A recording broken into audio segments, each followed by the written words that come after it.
Hey enablers, Mike Kunkle here. Welcome to this week's edition of Sales Enablement Straight Talk. This week's message is geared towards CEOs, but is equally applicable to senior sales leaders of any title and their sales support partners in sales or revenue enablement, in sales or revenue operations. The topic, unlocking your growth potential in 2024 and sharing a roadmap to achieve just that. Let's dive in. In a moment, I'll share the roadmap. This is the highlight reel, so to speak. While I prefer conducting a detailed situation assessment and prescribing actions based on diagnostics, I can't quite do that in a newsletter or video. So instead of the diagnose first, then prescribe approach, I'm going to highlight 7 actions that can significantly improve the performance of any sales force if they're not already firmly in place, which experience has taught me is far rarer than I'd hope. Here are the 7 steps that I've selected.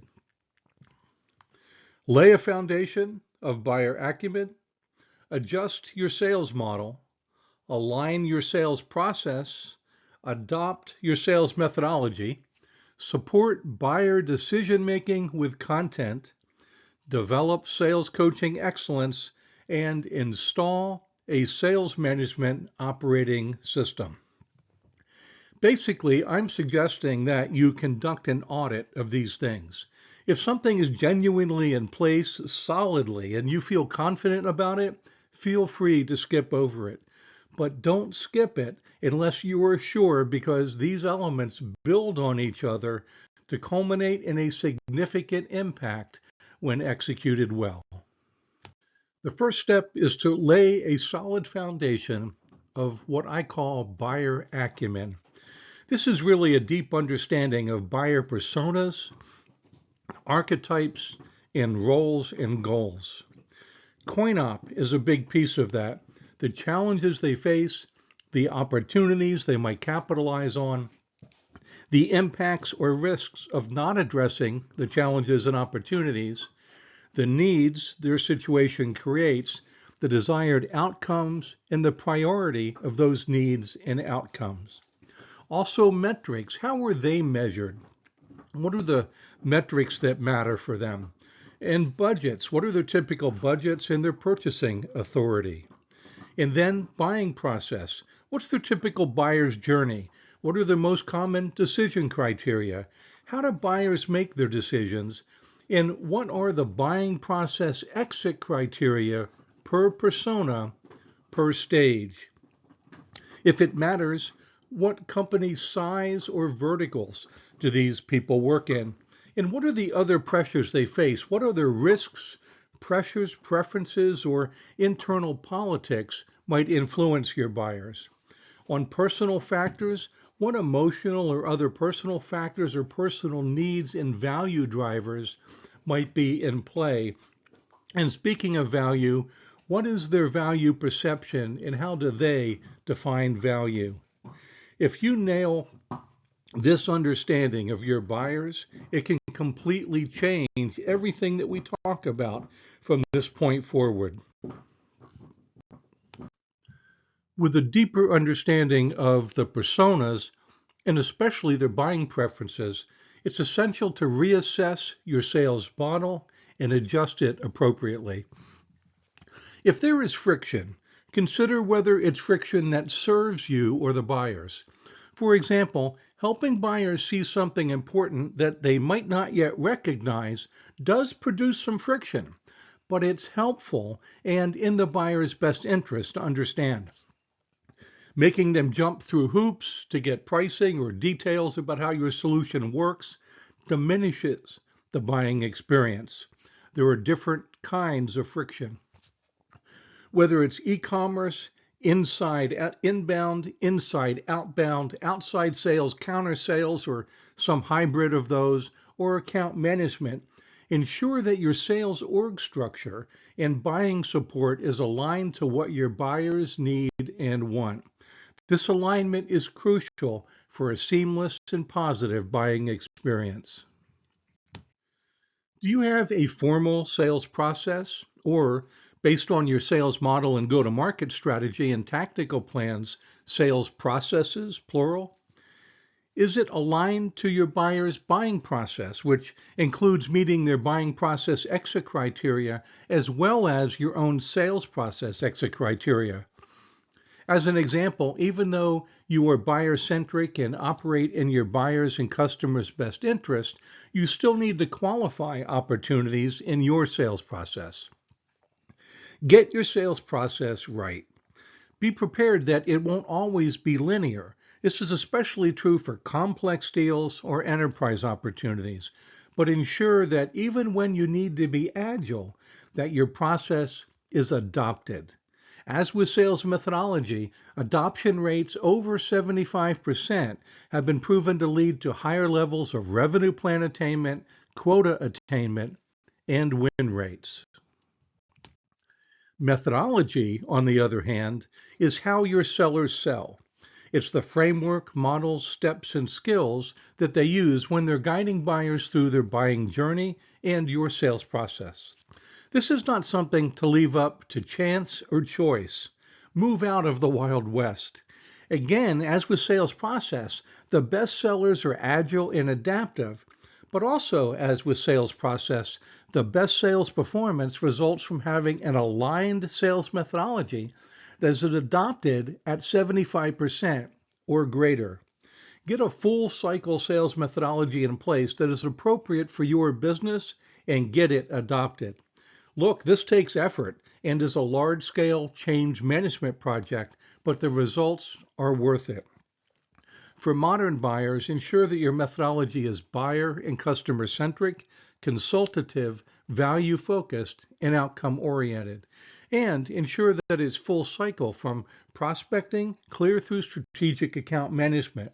Most companies have serious gaps in their methodology, and then ensure that it covers all of the sales competencies needed to succeed. Understanding your ideal customer profile's buying process and their exit criteria per stage, per persona when it's different, empowers you to design a buyer engagement content management plan. This plan should provide content in various formats such as documents, cases, videos, tools, brochures, etc., addressing the questions that buyers typically have at each stage of their journey. Getting this right, based on your buyer acumen, is crucial. Additionally, ensure your sellers know how and when to use this content. It's essential that they can also customize it for situations when a specific buyer's or committee's decision and exit criteria differ from the norm, whether slightly or significantly. If you believe that all of the previously mentioned strategies will be executed effectively simply because they were developed or recommended, that is a build it and they will come thinking. You are likely to be very disappointed. While it may seem like a simple solution, successful implementation requires more than just the creation of plans and processes. Look, I always hesitate to say things like this because people sometimes take me too literally.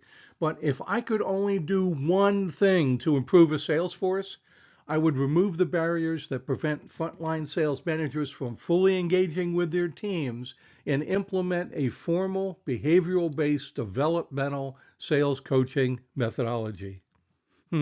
Is that two things? I'm going to pretend not. And look, sorry for those who like this model, but I'm not talking about the generalized grow model for coaching.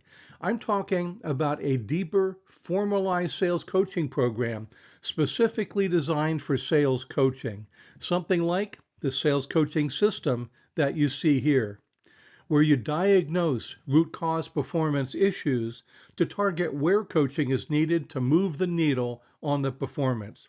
By the way, performance issues doesn't always have to mean subpar. It might just be an identified opportunity to further improve good performance. Then you need to determine the right solution to improve the rep's performance, whether it's training, coaching, feedback, or something else, as well as the content of that training, coaching, or feedback.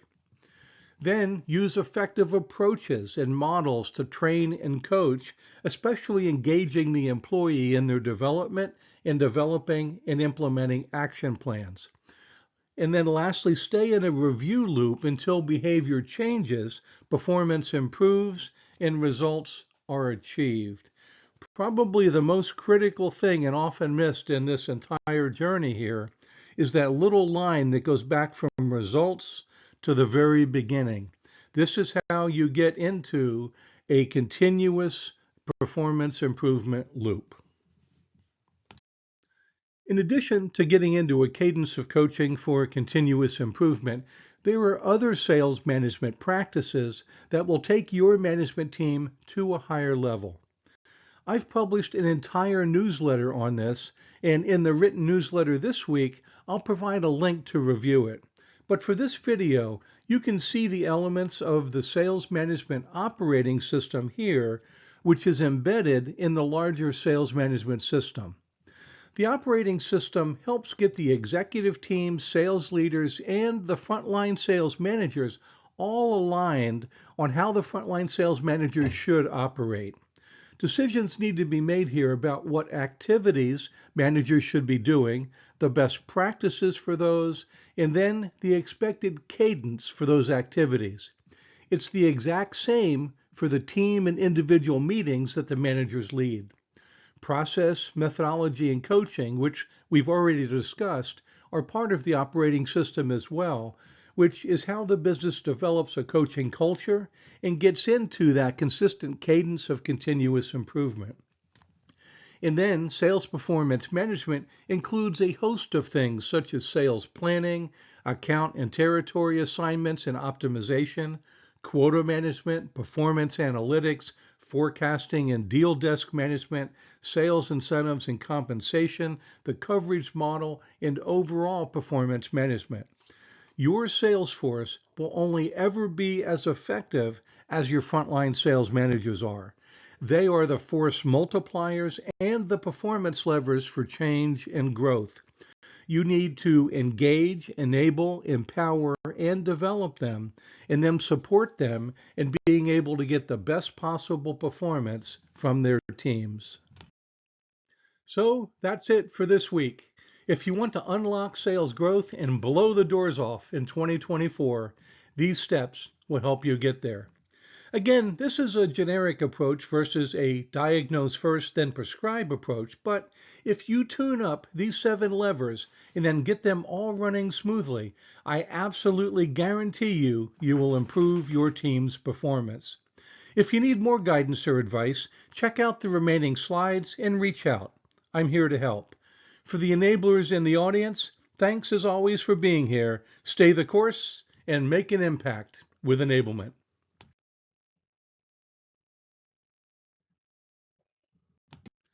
Here's some additional information about me and places to find my content or contact me if you'd like to follow up or have questions about this presentation. This is an example of general advisory services and coaching programs. Pause as needed to review it further. And here are examples of structured timelined programs. Again, pause as needed. And thank you again for being here.